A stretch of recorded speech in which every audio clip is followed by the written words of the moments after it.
세상에서도 이 교육에 대한 문제는 100년 사업이라고 합니다. 100년을 내다보고 교육이라는 문제, 이것을 세워야 한다는 그런 뜻이죠. 그만큼 교육은 중요한 것입니다. 교회라는 것은 교회 표지라고 하죠. 교회의 첫 번째 교회 표지는 올바른 말씀의 선포입니다. 그러니까 간판을 달았다고 교회가 아니라 하나님의 말씀이 올바로 선포되느냐에 달려있는 것입니다. 이 기독교 방송 매체를 통하여 문제를 보면 현재의 교회의 문제를 진단한다 하는 이런 제목으로 유명한 목사님들과 신학 교수를 등장시켜서 여러 가지 각을 박론하는데 그것을 잘 들어보면은 결국 그들의 결론이 뭐냐? 세상으로부터 신뢰를 받아야 된다. 그래서 구제와 선행, 사회 참여를 더욱더 활성해야 한다는 그런 결론으로 대부분 나게 된다, 진단이 된다는 것이죠. 여러분, 카톨릭, 천주교라는 것은 인간의 행위에 엄청난 가치를 부여해서 마치 인간의 행함에 의하여 천국과 지옥이 나눠지는 것 같습니다. 그런데 거기서 개혁된 이 개신교라는 이 개신교조차도 요즘 추세가 점점 그런 쪽으로 닮아가는 것 같아서 안타까울 뿐이죠. 하나님의 진리의 말씀을 도외시하고 인간의 그런 행위의 가치를 두고 이 땅에서 착하고 선한 사람이 되어가는데 초점을 두는 것은 그건 기독교가 아닌 것입니다. 이렇게 잘못된 쪽으로 흐르는 교회를 개혁하기 위하여 지금으로부터 500년 전에 루터와 칼빈이 종교개혁을 일으킨 것입니다. 교회 역사에서 보면 주후 500년부터 1500년 사이 1000년 동안에 암흑시대라 그래요. 왜 암흑시대였냐? 그 당시에는 하나님의 말씀을 라틴어로만 이야기를 해서 아무도 못 알아들었어요. 그리고 교황청에서 내려지는 그 메시지만 읽으면 그걸로 끝납니다. 그래서 아무도 무슨 말 하는지 몰랐어요. 신부와 특별히 교육을 받은 자들만이 라틴어를 알아들을 수 있었기 때문에 그렇다는 것이죠. 그래서 그 시대를 암흑시대라 그래요. 그런데 아이러니컬하게도 그 시대가 교회가 가장 큰 권력과 힘과 문화적 영향력을 끼친 시대가 바로 그 암흑시대입니다. 그 시대만큼 교회가 큰 강대한 권력을 가진 시대가 없었습니다. 십자군 전쟁이라는 것을 일으켜서 칼 아래 모든 민족을 기독교화 시키자 해서 엄청난 그런 전쟁을 일으켰죠. 근데 그 당시에 루터라는 수도승이 있었는데 이 수도승이 로마서를 가르치다 보니까 의인은 그 자신의 행위가 아닌 믿음으로 된다는 것을 거기서 깨닫게 됩니다. 그리고 즉 예수를 믿어야 성도이지 선행을 행하고 종교적 행위를 한다고 성도가 되는 것이 아니라는 것을 알게 된 것이죠. 그래서 1000년이라는 엄청난 세월에 묶여있던 그 사슬을 하나님께서 루터 한 사람을 통하여 깨기 시작합니다. 그것이 종교개혁입니다. 그러면 새롭게 변화되어 새롭게 나가느냐? 아니, 지금은 또 반대로 나가고 있죠. 이제는 그 루터와 칼빈이 예수보다 앞서 나갑니다. 하나님의 말씀을 올바로 선포하지 못하는 그것에 대해서는 비평을 하지 않던 자들이 칼빈이 지금 기독교 강요에서 좀 벗어난 말을 하면 벌떼와 같이 달려들어갔고 물어뜯는 것이 이 시대의 실상인 것입니다. 우리 인간이라는 손에는 무엇을 지어주든지 변질되게 되어 있습니다. 하나님을 지어줘도 하나님이 변질되고 예수를 지어줘도 예수가 변질되고 성경을 지어줘도 인간은 자기 뜻대로 변질시키는 것이 인간의 특성이라는 걸 알아야 됩니다. 이를 누가 막겠습니까? 그래서 개신교라는 이 말은 끊임없이 개혁해 나가야 된다는 것입니다. 즉 날마다 죽어서 새롭고져야지만이 올바른 신앙을 가질 수 있다는 것입니다. 그래서 신앙이 자라야 할 그 궁극적 목적지를 그리스도의 장성한 분량이라고 성경은 이야기를 하고 있다는 것이죠. 신앙이라는 것은 정치하면은 그대로 있는 것이 아니라 쇠퇴하고 시들게 되어 있습니다. 물이 흐르지 아니하면 곧 썩는 것과 마찬가지입니다. 여러분들은 신앙이 성장하고 있습니까?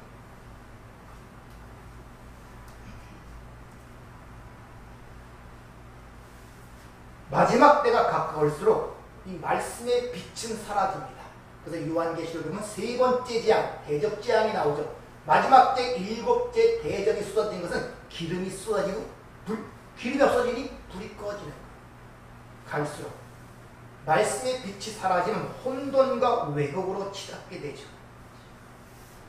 그래서 말세가 가까울수록 성경에서 그려진 예수 그리스도 진리를 모르는 이들이 말씀을 변개시켜서 인간의 본성에 맞게 이리저리 맞게 교리를 교정을 시키고 수정을 합니다. 인간은 그렇게 돼 있어요. 여러분의 말씀을 갖고 그걸로 성경하지 못하고 진리로 깨닫지 못하면 그 말씀 갖고 자기 본성과 자기의 속성에 맞도록 변질을 시킨다는 것이죠. 그래서 인간은 마침내 하나님의 자리에 인간을 앉혀놓도록 죽을 때까지 노력을 한다는 것입니다.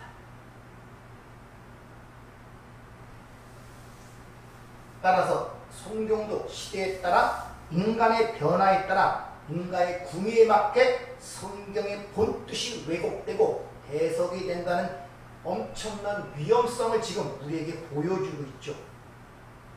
그래서 앞으로 선생이라는 단어도 지금은 선생이라 부르는 놈이 거의 없죠. 젊은 사람들이 쌤이라 그래요.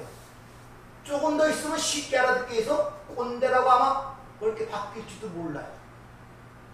왜? 그들이 알아듣는 말로 자꾸 바꿔간다는 거예요. 그래서 성경이 나오는 의라든지 죄라든지 사랑이라든지 심판이라든지 구원이라는 이런 중요한 단어들의 개념이 인간 궁의에 맞게 변질이 되어버려요.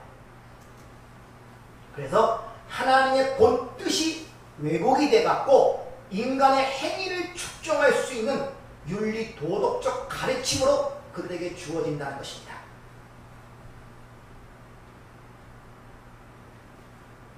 누구나 다 알고 있는 말, 구원은 행함이 아니라 믿음으로 된다는 건 누구나 알고 있는 진리입니다.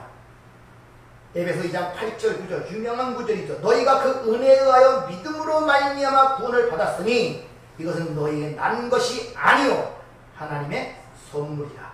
행위에서 난 것이 아니니 이는 누구든지 자랑하지 못하게 하나니라. 이 말씀이 이해가 되십니까? 아멘. 자, 그렇다면 예수 그리스도를 믿는다는 게 도대체 뭡니까? 2000년 전에 유대인 땅에 말구이의 한 사람이 태어나서 그분이 나의 죄를 대신해 죽었어. 그걸 머릿속에 기억하고 있는 게 예수 믿는 겁니까?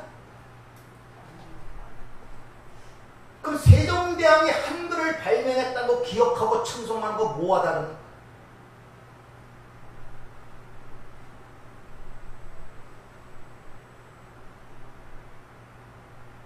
막연히 예수가 나의 죄를 다 짊어지고 죽으셨다. 그것을 머리에 기억하고 달달달 애운다고 그것이 구원이 됩니까? 성경은 분명히 우리가 예수 안에서 죽었고 예수 안에서 부활했다고 선언을 하고 있다는 것을 여러분이 아시죠? 그러면 그것이 내 관념 속으로 생각 속에서 머릿속에서 되새기고 있으면 그게 여러분의 것이 됩니까?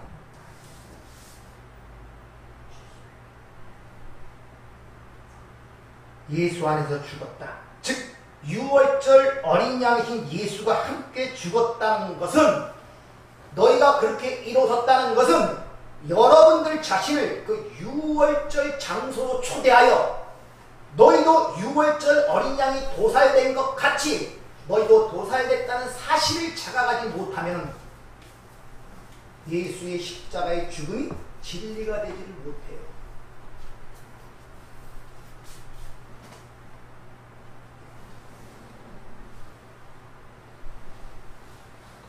예수의 죽음이 진리가 되려면 예수의 죽음, 내 그 죽음이 나의 죽음으로 깨달아지고 알아져야 된다. 예수와 함께 죽었다는 게 도대체 지금 여러분에게 어떤 영향을 미치고 있습니까? 여러분이 거기서 죽었대요.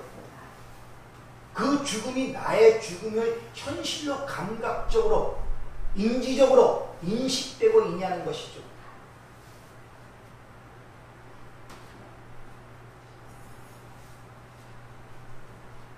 신명기 28장에 보면 내가 너희 앞에 축복과 저주를 두었으니 이런 말이 있죠. 이것들을 생각하기를 마치 너희 앞에 축복이라는 보따리와 저주라는 보따리 두 개 놨으니까 너희들이 지혜롭게 잘 선택하여 축복을 취하여 잘 살고 행복하게 살아라 이런 식으로 너희 앞에 두 가지를 놨으니 올바로 선택하라 이런 식으로 들어요. 왜? 우리는 선악과라는 그런 분별 속에서 살아왔기 때문에 그래. 모든 걸 그렇게 듣습니다. 모든 걸 그렇게 알아먹는다는 것이죠.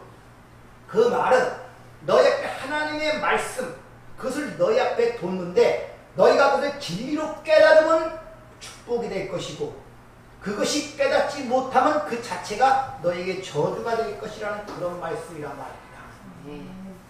그것이 창세기 3장에 너희 앞에 선악과를 둔 이유란 말입니다. 선악과가 율법 아닙니까? 옳고 그름의 율법. 그 율법을 네가 진리로 알아서 사랑으로 알아먹으면 그게 네가 복이 되지만 그거대로 선악 그런 율법으로 받게 되면 그것이 죽음이라는 것입니다. 그래서 창세기 3장의 그 내용을 다시 신명기에서 모세가 이스라엘 백성들에게 얘기하는 게 바로 신명기 28장의 그 유명한 축복과 저주의 그 얘기란 말입니다. 우리는 항상 무엇을 던질 때마다 거기서 하나님의 진리를 캐치하기보다는 내 선악의 판단으로 좋은 것이냐 나쁜 것이냐 유익한 것이냐 유익되지 않는 것이냐를 분별해야 된다는 것이죠.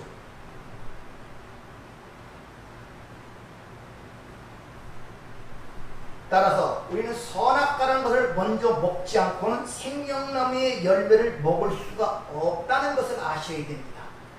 선악과, 율법에 의하여 내가 정죄되어 죽을다라는 실상을 내가 깨닫지 못하면 절대 생명나무의 열매를 먹지 못하는 것. 또 다른 말로 불뱀에 내가 물렸음을 깨닫지 못하면 절대 장대 끝에 달린 그 뱀을 바라보지 못한다는 것입니다. 내가 불뱀에 밀려서 죽은 걸 알아야 그 처방인 녹뱀을 바라볼 거 아닙니까? 근데 자기가 불뱀에 물린지를 몰라요. 그러니까 녹뱀을 주고 아무리 이걸 바라봐라 해도 바라보지 않는다는 것이죠. 그래서 항상 부활을 얘기할 때는 죽은 자 가운데서 부활로 얘기하고 있다는 것을 아셔야 됩니다. 따라서 그러면 우리는 그러겠다. 그것이 아니라 반드시 선악과를 먹어야 생명나무를 먹을 수 있다는 말씀처럼 복받은 자들은 먼저 여러분 삶 속에 경험되는 게 뭐냐? 저주의 현실로부터 경험하여 복의 현실로 올라가는 것이 신앙생활이란 말입니다.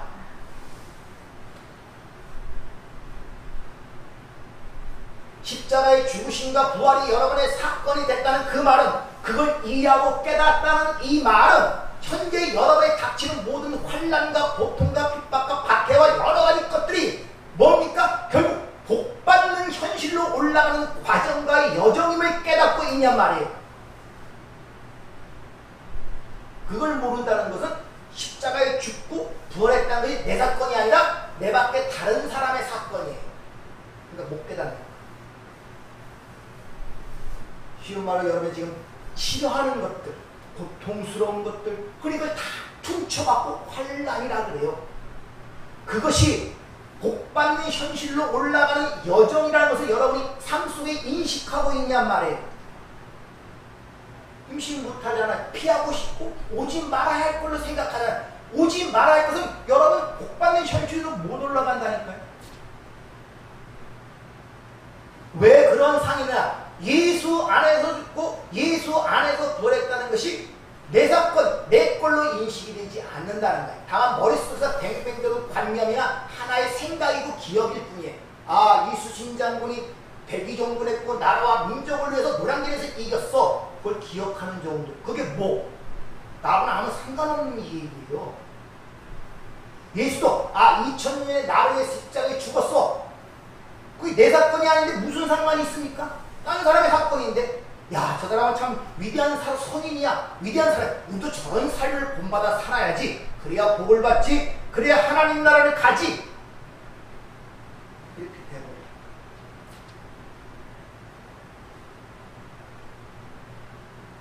예수의 그 십자가의 사건이 내 사건이 되지 않으면, 여러분의 일이 되지 않으면 아무런 소용이 없어요. 예수가 십자가에 죽었다는 것이 진리가 되지 않습니다. 내 것이 안 되면. 예수의 죽음, 십자가의 죽음이라는 다른 인식 속에서 그것이 내 죽음, 내 십자가라는 그 사실이 인지되고 깨달아질 때만이 예수의 죽음이 진리가 되고 그 일이 내 사건이 되는 거예요. 다시 말하면 죽고 부활한 내 것이 된단 말입니다. 네. 그게 안 되니 힘든 거예요. 나라는 존재와, 그리고 거기서 나오는 쉽게 말하면 나라가, 거기 죽었다는 이 말은 나라는 존재와 나로부터 나오는 모든 것들, 어떤 종류의 행위나 생각이나 시도나 열정도 하나님 앞에서는 다 더러운 옷이라는 인식, 그것이 되어지냐 말이에요. 여러분에서 나오는 것이 유익한 것이 있냔 말이에요. 인간의 몸에서 나오는 게 유익한 게 있습니까? 다 배설물만 나오잖아요. 여러분 호흡할 때도 산소가 나옵니까? 산소가 나와요. 유익한 게 나오냔 말이에요. 이것이 진짜 유익하고 선하고 하나님 것이 좋다고 내놓을 수 있는 게 여러분에 나오는 것이 뭐가 있냔 말이에요. 뭐가 있습니까? 이건 진짜 하나님이 귀하게 여기시고 진짜 소중하고 진짜 하나님께 바칠 만한 것이고 하나님이 보기에 귀중한 거야. 그것이 뭐가 있겠습니까? 그래서 이사야 선지자가 인간의 너희는 다 부정한 자이고 너희는 다 더러운 옷과 같다고 그렇게 얘기를 하죠.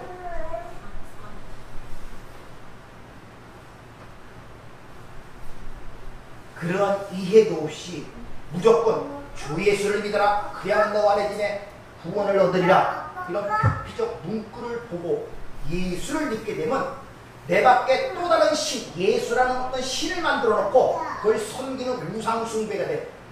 하나님과 내가 연합이 되지 못하면 하나님을 믿든 예수를 믿든 전부 다 어떤 식으로 변하느냐, 내 밖에 어떤 대상을 믿기 때문에 형상을 만들어내게 돼 있어요. 반드시. 어떤 식으로? 눈에 보이는 걸 안 만들어내니까 형상을 안 만들어냈다 그러죠? 아니에요. 왜? 그 하나님이 어떤 형상으로 만들어지느냐, 내 밖에 예수를 믿으면 그 예수가 돈으로 만들어져요. 그러니까 돈에 의하여 복을 받고 저주를 받는 게 평가가 되는 거예요. 예수가 위대하냐, 하나님이 위대하냐, 전부 다 건강이냐, 돈이냐, 권력에 의하여 평가되는 것입니다. 돈 많이 벌면 그게 하나님이에요. 그렇게 형상을 만들어내는 거예요. 다만 보이는 게 안 만들어냈다고 형상 숭배가 아닌 것입니다. 여러분 마음 안에 그리고 하나님을 판단하는 근거로 삼는 모든 것들이 전부 다 형상 숭배란 말입니다. 그래서 여러분들이 그렇게 하나님을 보고 싶어 하는데 어떻게 보고 싶어 하느냐? 진리로 알아먹는 것이 아니라 뭘 눈으로 감지하고 체감하기를 원하는 거예요. 끊임없이 삶의 어떤 모습을 통하여 그걸 보이를 원하는 거예요.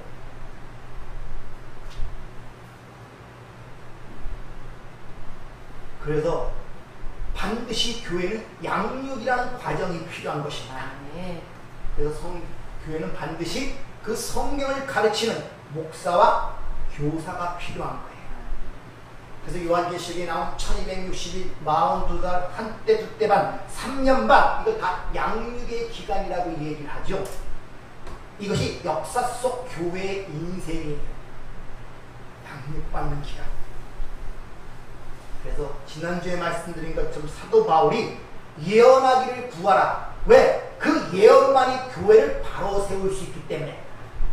올바른 하나님의 말씀을 알아듣기를 하나님의 진리의 성령을 통해서 간구하란 말입니다. 네. 그래야 교회 즉 교회가 세워진단 말이에요. 여러분이 자신이 세워진단 말입니다. 여러분 자신이 그 말씀 위에서만이 올바로 세워질 수가 있단 말입니다.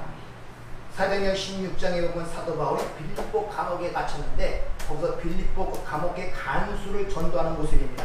거기서 바로 여러분이 잘 아시는 주 예수를 믿으라 그는 너와 내 집에 구원 얻으리라. 거기서 끝난 게 아니에요. 말씀을 보면 그에게 말씀을 가르쳤대요. 그렇게 전한 걸로 끝나는 것이 아니라 그 후에 말을 가르쳤단 말입니다. 이것이 무엇을 뜻하는지 그랬더니 간수의 행동이 놀랍게 변하는 모습이죠. 간수가 자기가 지키던 죄수를 자기 집에 끌어다가 씻고 먹을 것을 줬고 거기서 세례를 받아요.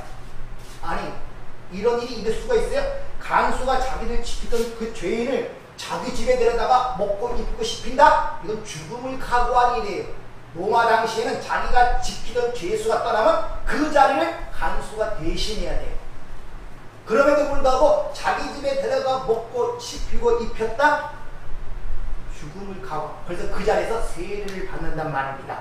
간수의 육이 죽는 사건이란 말이에요. 왜? 세례는 육신은 예수의 죽음 안에서 죽고 예수와 더 부활하는 거기 때문에 그가 예수의 십자가의 의미를 올바로 이해했고 진짜 예수 믿는 자가 됐단 말입니다.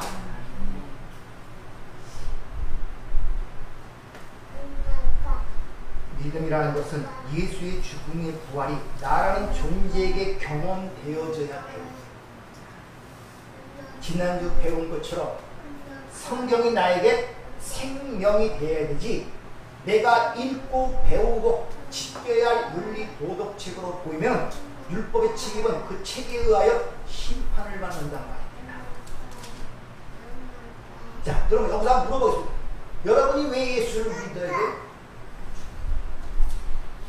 예수가 죽을 만큼 하나님의 아들이 육신으로 죽을 만큼 그 엄청난 죄를 보십니까? 내가 왜 예수와 함께 죽었다는 왜 무덤에 가지고 옛사람은 죽어야 되는데 그걸 하나하나 깨달아 가고 있습니까? 아 이것 때문에 예수가 죽어야 했구나. 이걸 하나하나 발견하고 있습니까? 발견하고 계십니까? 아 나 불가능한 야 이렇게 악하고 더러우셨구나. 이런 면이 있구나. 그래서 예수가 죽을 수밖에 없었구나. 그런 식으로 가십니까? 아니면 아 이제 내가 점점 괜찮은 사람이 돼가는구나. 뭐도 안 하고 때로는 뭐도 도와주고 뭐도 하고 그러니까 이런 쪽으로 가십니까?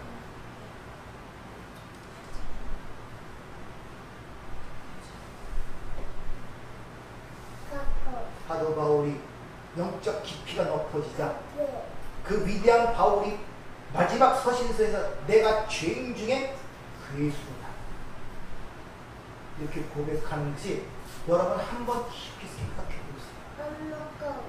목숨을 바쳐 그렇게 복음을 전하던 바울이 뭐가 그렇게 큰 죄가 많아서 내가 죄인 중에 괴수라고 고백을 했습니까?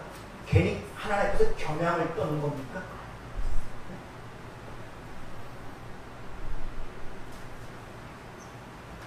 오늘 본문 말씀을 보면 나오죠. 자, 오늘 본문 성경 보지 말고 오늘 본문 내용이 뭡니까? 아는 대로 얘기해 보세요. 무슨 내용이 기록되어 있습니까? 본문에?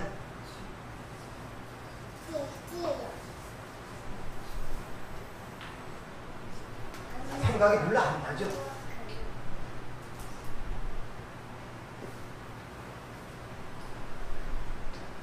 무슨 내용이 기록되지? 앉아. 뭐 혼자 또 뭐가 있긴 있었는데 이렇게 이러는데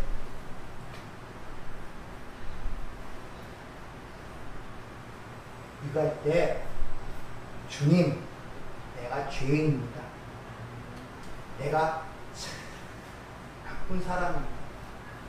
내가 입술로는 하나님의 말씀이 생명의 말씀이라고 고백하면서 오늘 말씀을 듣겠다고 이 자리에 왔으면서 오늘 본문 말씀을 얘기해 줬는데도 하나도 생각이 안 나네요. 내가 죄일 수밖에 없습니다. 지나가는 소리가 아니라 그렇게 자각이 돼요. 자각이 돼요. 그러니 하나님의 말씀이 생명이 되지 않아요.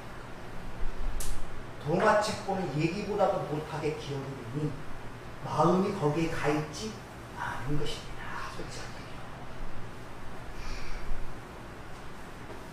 오늘 본문 13절에 보면 불의의 무기와 의의 무기가 거기서 등장합니다. 불의의 무기, 의의 무기. 너의 몸을 불의의 무기로 들이지 말고 의의 무기로 들이라고 그러죠. 그럼 불의의 무기가 뭔지 의의 먹이가 뭔지를 알아야 분명히 이해해야 이쪽으로 갈 거 아닙니까? 마음이 있다면 아 그래 내가 이제 의의 무기로 살아야겠네 이렇게 마음이 거기에 가 있다면 생각이 되잖아요. 그럼 이 의의 무기가 뭐고 불의의 무기가 뭐지? 아 세상 무기처럼 뭐 눈에 보이는 권총이나 까발총이나 폭탄이나 뭐 이런 거 얘기하면서 가려주면 쉽게 알았겠는데 그래서 본문 말씀을 미리 알려주시는 거예요. 한번 생각해보고 이게 뭘 마음이 사모하는 마음이 있으면 그런 의문이 들고 여기서 무기라고 번역된 단어가 호프론입니다. 호프론은 여러 가지 무기가 있지만 갑옷을 상징합니다. 근데 이 호프론 앞에 모든 걸 뜻하는 파스라는 형용사가 붙어나면은 이게 파노프리아라고 전신갑주가 되는 거예요. 들어봤죠? 전신갑주. 마태복음 6장. 그래서 6장에 나온 영적 전쟁에 나온 전신갑주를 취하라.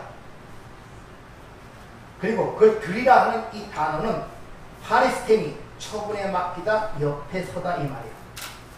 그러니까 이 말은 무슨 말이냐면 너의 더러운 자기의 옷, 탐욕, 사욕, 정욕, 음욕 이게 지난주에 말씀드린 에피띠미아 희생제사라고 말씀드렸죠. 그것을 입어 너의 몸을 죄의 무기로 사용하지 말고 하나님이 너에게 준 전신갑주 그 의의 옷을 입고 하나님 옆에 서라 이런 뜻이에요.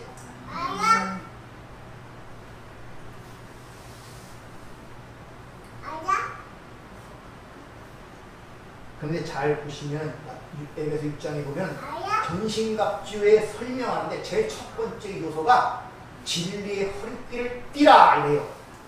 그러니까 진리를 모르면 전신갑주를 입지를 못합니다. 전신갑주를 입지 못하니까 수시로 에피띠미아 율법으로 돌아가는 거예요.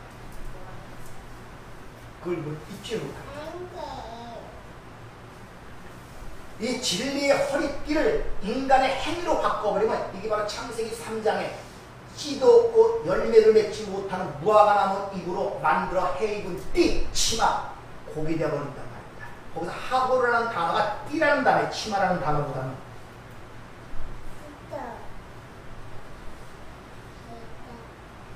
그래서 진리의 띠라는 이 단어가 헬라어로는 페리조민이라는 단어인데 이 단어가 히브리어 하고로라고 그러니까 창세기 3장에 입었던 그 옷과 똑같은 치마와 똑같은 단어란 말입니다. 그러니까 아담이 선악과를 까먹고 자기를 지키고 자기를 보호하고 자기를 가리기 위하여 씨도 열매도 없는 무화과나무 잎을 취하여 자신을 보호하려고 해입은 인간의 인본주의, 율법주의를 통칭하는 것이 바로 띠란 말입니다. 예수님이 십자가를 지시기 위해서 예루살렘에 입성했고 제일 먼저 하신 일이 뭐냐? 지나가다가 무화과나무 잎을 저주하는 사건이 나와요. 바로 그걸 내가 십자가를 지러 들어가는데 십자가에 죽는 이유가 뭐냐? 니들이 바로 창세기 3장에 아무것도 씨도 열매 맺지 않은 무화과나무 그 띠를 벗겨내고 내가 친히 잡아서 너에게 입히는 가죽옷을 지어 입히기 위하여 십자가를 지러 예선에 불러왔다는 것을 첫 번째를 거기서 보여줍니다.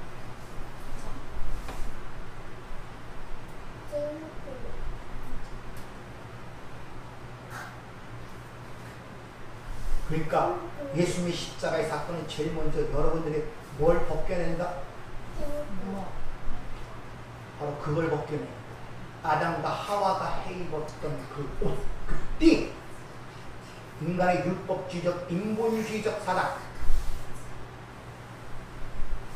그게 감지가 되는 것이 내가 예수와 함께 죽었다는 것이 내 사건이 되는 것이고 예수의 죽음이 나에게 비로소 진리가 되는 것입니다.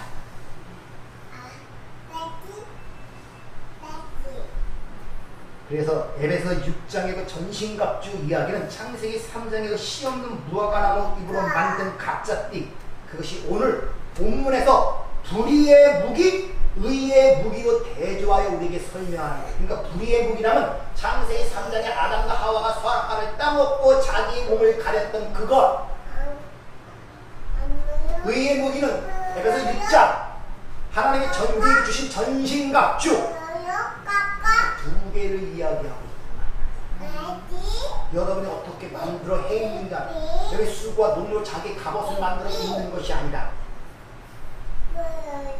자, 그러면 그 의의 무기, 하나님의 전신갑주를 그럼 어떻게 취하는가? 우리 집사님이 이런 거 질문을 잘 하시죠. 어떻게 취하는가? 그럼 그걸 어떻게 취합니까? 그래서 성경에 보면 옷에 대한 이야기가 많은 거예요. 속옷과 겉옷이라는 두 종류의 옷이 등장하죠. 여러분이 이미 산상수훈을 배웠으면 아실 거예요. 속옷을 달라고자 하는 자에게 겉옷까지 함께 줘라. 이어져 있는 말이 오리를 가고자 하는 신기를 동행하라. 거기서 이미 설명했어요. 그러나 겉옷과 소고기란 이럴 때 그 내용을 여러분이 기억하고 안다면 오늘 겉옷과 이 근신갑주의 이야기가 뭘 의미하는지를, 어떻게 취하는지를 금세 이해할 수가 있습니다. 자, 예수님이 십자가에 죽으실 때 이 겉옷과 속옷에 대한 얘기가 나와요. 아니, 십자가라는 처참한 죽음 속에서, 그 십자가의 사형 속에서, 그 사건 속에서 겉옷과 속옷의 얘기를 기록하고 있다니까요. 그리고 사형수의 옷이 뭘 그렇게 귀중하다고 겉옷을 꺼서 네 개수로 찢어갖고 군병들이 자기 것을 취하겠습니까? 아니, 찢어갖고 그게 나에게 무슨 유익이 돼요? 근데 그 얘기가 십자가에 거기에 기록이 돼 있다니까요. 물론 군병들이 그 당시 그렇게 했었어요. 그걸 알고 의도해 행한 것이 아니라, 알고 행한지 모르지만 그런 행위를 통하여 그 안에 하나님의 진리를 담아둔 거예요. 거기서 속옷이 나오죠. 호지 않은 옷, 즉 이음새가 없이 위로부터 아래까지 통으로 짠 속옷에 대한 이야기가 나오고, 그리고 겉옷에 대한 이야기가 거기서 나오고 있단 말입니다. 이 속옷은 반포 속옷이라 그래갖고 제사장들이 평소에 옷 입는 스타일이었습니다. 통으로 짠 거, 다리까지 발목까지 가리는 그것이 속옷이었어요. 이것을 구약에서는 반포 속옷이라고 그렇게 얘기를 하죠. 그런데 그 제사장이 그런 속옷을 입고 있다가 지성소들과 제사를 드리고 할 때 그때 겉옷을 입어요. 거기서 에봇이 있고, 그렇죠. 겉옷을 입고 들어갑니다. 그러니까 호지암 짠 그 옷은, 통으로 짠 옷, 속옷은 율법을 상징하고 있단 말입니다. 그러니까 이 반포 속옷은 제사장들과 옛 성전으로 대표되는 율법을 가리키고 있는 거예요. 속옷. 그래서 주님께서 제자를 보내서 너희가 속옷 두 벌을 가지지 말라고 그러죠. 두 벌 옷을 가지지 말고 하려고 그러죠. 근데 거기서 옷이라는 단어가 바로 두오 키토나, 두, 짝으로 가지지 말라. 속옷만 두 벌 가지고 가지 말라 이 말이에요. 옷 두 벌을 가지고 가지 말라는 게 아니라 속옷만 두 벌로 가지 말라는 것입니다. 속옷만 가지 말고 짝으로 겉옷까지 같이 가져가라는 그런 말이 거기에 포함이 되어 있단 말입니다. 즉 너희가 속옷을 입었으면 반드시 겉옷을 입어야 된다. 그 말이 그 다음에 이어지는 것이 오리를 가고자 하는 자에게 신리를, 이 신리라는 것도 두 짝이다. 짝으로 너희가 그것을 이어줘야 된다, 이런 뜻이에요. 자, 그러면 그 예수님 십자가상에서 예수님이 입었던 겉옷과 속옷이 누구에게 어떤 모양으로 주어지는 걸 볼 때, 아, 하나님의 전신갑주는 이렇게 취하는 것인가를 이해할 수가 있단 말이에요. 그 이야기가 요한복음 19장 23절 24절에 기록되어 있다는 들어보세요. 보셨는지 모르지만 군인들이 예수를 십자가에 못 박고 그의 옷을 취하여 밀깃에 나눠 각각 한 기씩 얻고 속옷도 취하니 이 속옷은 호지 아니하고 위에서부터 통으로 짠 것이라. 군인들이 서로 말하되 이것을 찢지 말고 누가 얻나 제비 뽑자 하니 이는 성경에 그들이 내 옷을 나누고 내 옷을 제비 뽑나이다 한 것을 응하게 하려 함이라. 자, 예수님의 겉옷, 이게 히마티오라는 헬라가 사용되는데 예수를 죽인 그 군인들이 그 예수의 겉옷을 취하여 그들 네 빗으로 찌어서 한 사람씩 자기 목으로 가져요. 그리고 원어로 보면 어떻게 되냐면 그들이 겉옷을 취하여 그 네 부물로 각각 자기의 부분이 되게 하다, 이런 뜻이에요. 다시 말하면 예수 그리스도께서 십자가에서 계시되는 그 진리를 네 부분으로 나누어 그 예수를 죽이는 그 군인들이 그 넷을 그들 안에서 자기 것으로 소유하더라, 이런 말이에요.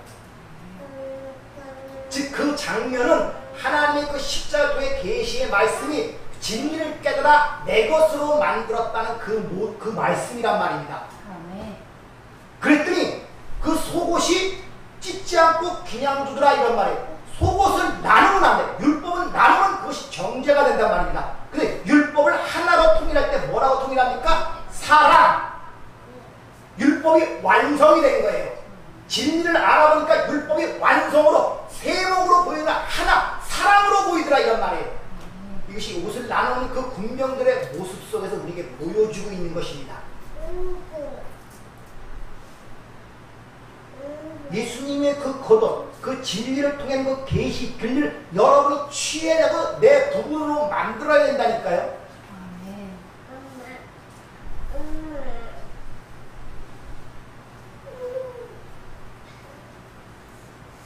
그래서 속옷은 찢지 않고 통으로 그냥 놔뒀다고 이렇게 이해를 한 것입니다. 즉 겉옷을 이해하니 속옷이 하나로 보여지더라, 이런 말이에요. 사랑으로 보여지더라, 이런 말이에요. 그래서 율법의 완성은 사랑이라고 그렇게 사도 바울이 이야기를 하고 있다는 것이죠. 그래서 요한계시록의 성도들이 입고 있는 옷, 흰옷 역시 전부 다 겉옷이라는 히마티온이 사용됩니다. 예수님이 입으신 옷도 히마티온, 겉옷이고 12해의 혈류병을 앓던 여인이 예수님의 옷깃을 만들 때 그 옷깃도 히마티온, 겉옷이란 말입니다. 그리고 변화산장에서 예수님이 피어져갖고 흰 옷을 입었거든요. 그 옷도 히마티온, 겉옷이란 말입니다. 그래서 속옷을 갖고 있는 자에게, 율법을 갖고 있는 자에게 그 율법이 무엇인가를 가질 수 있도록 겉옷을 주라는 뜻이에요. 그것이. 그리고 두벌옷을 가지지 말라는 것은 그 속옷만 두벌을 가지면 안 돼. 거기를 알리는 겉옷을 같이 보내야 돼. 오리를 가고자 하는 자, 그에게도 네가 짝으로 되어 그것이 무언가를 가르치고 가라, 이런 말이에요.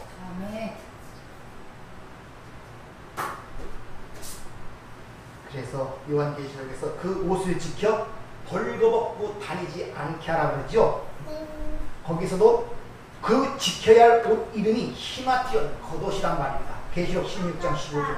보라, 내가 도둑같이 오리니 누구든지 깨어 자기 옷을 지켜 벌거벗고 다니지 아니하며 자기의 부끄러움을 보이지 아니하는 자는 복이 있도다, 이렇게 이야기를 합니다.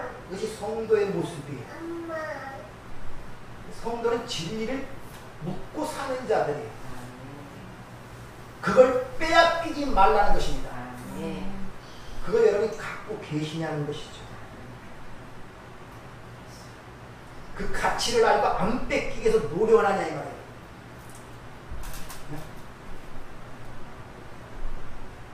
뭘 지키고, 뭘 애쓰고, 뭘 귀중이고, 뭘 위해 지금 싸우는가를 스스로 물어보란 말입니다. 도대체 여러분이 지키고자 하는 것들이 영원히 남을 것이 무엇이 있겠냐고 물어봐요. 하나님의 말씀만이 영원히 없고 진리만이 영원하다고 얘기하는데, 여러분이 지금 모든 배경과 생각과 사고방식을 통해서 그걸 붙들고자 노력하는 그것이 진리냐고 묻는 것입니다. 그걸 빼앗아간다. 그러니까 지키라고 했어요. 사탄이 여러분들을 와서 뭘 뺏어갈 것 같습니까? 돈이요? 건강이요? 우리 그렇게 생각을 하죠. 돈, 건강, 행복, 평안 이런 거 뺏어가는 게 사탄의 일처럼 생각들을 합니다. 육상 말씀이죠. 그것은 죄에 대한 사망의 증상을 깨닫게 해서 주시는 것들이라고. 그게 증상이라니까요. 아, 사망이라는 걸 가르치기 위해서. 아, 몸이 항상 그런 걸 못 느끼다가 목숨 꼴까닥 느끼면 사망이 뭔지 어떻게 알아요? 그래서 부활한 자만이 첫째 부활에 참여한 자는 둘째 상을 되는 것. 그 부활에 참여한 자만이 죽음이 무언가를 했겠다. 여러분 예수와 함께 성령으로 거듭난 하나님의 백성이 되었죠. 산자가 되었네요. 그럼 이제 죽음이 뭔가를 알겠네요. 여러분 지금 살고 계시잖아요. 그 육신을 갖고, 흙에 속한 육신을 갖고, 소마를 갖고. 거기 나타나는 증상들, 그걸 통해 배우는 모든 현실의 생각들, 모든 상황들, 그걸 통해서 그걸 보냔 말이에요. 거기서 인간의 절망과 인간의 한계와 인간의 어떤 자기 악함과 속됨과 무익함과 변덕스러움과 시기와 질투와 그게 안 보이니 그렇게 죄인처럼 안 느껴지는 거예요. 내가 보여야 죄인처럼 느껴. 내가 안 보여요. 왜? 인간 스스로를 볼 수가 없어요. 그래서 말씀이라는 거울을 줘서 비치게 하는 것입니다. 근데 그 진리가 거울이 돼야 되는데, 진리가 거울이 돼야 돼. 그게 안 비춰지니 내가 왜 예수가 왜 나를 왜 죽어야만 했는가에 필연성에 대한 절박감이 없고, 그 예수의 죽음이 나의 죽음이라는 인식이 제대로 되지 않는 것입니다.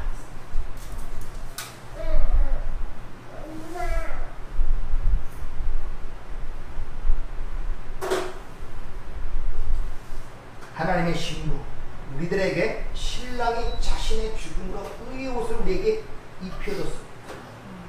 그 겉옷을 입혀줬단 말이에요. 겉옷을 입은 자들은 이 땅에 큰 사슬과 짐이 되는, 무거움과 짐이 되는, 수고하고 무거운 짐이 되는 율법이 어떻게 보인다고요? 사람을 보인단 말입니다.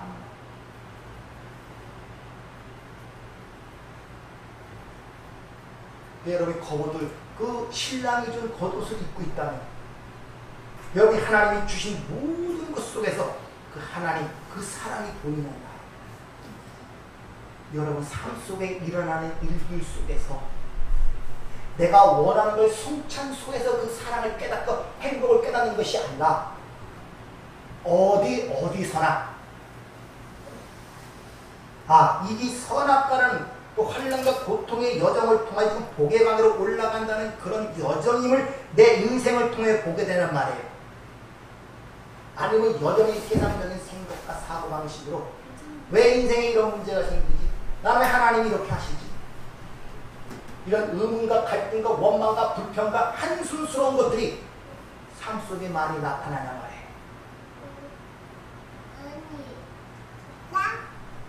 질문들을 스스로 좀 해보세요.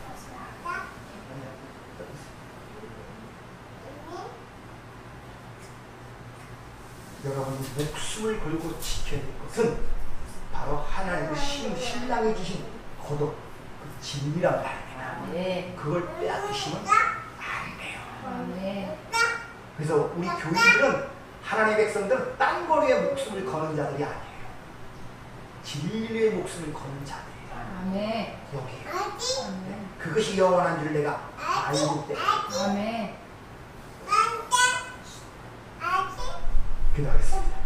은혜롭고 자비로우신 아버지 하나님, 오늘도 여러 가지 말씀을 통해 일러주셨습니다. 참으로 이 하나님의 생수와 같은 말씀을 맡고 있는 이 장벽이 뭡니까? 이 세상적인 영역과 근심입니까?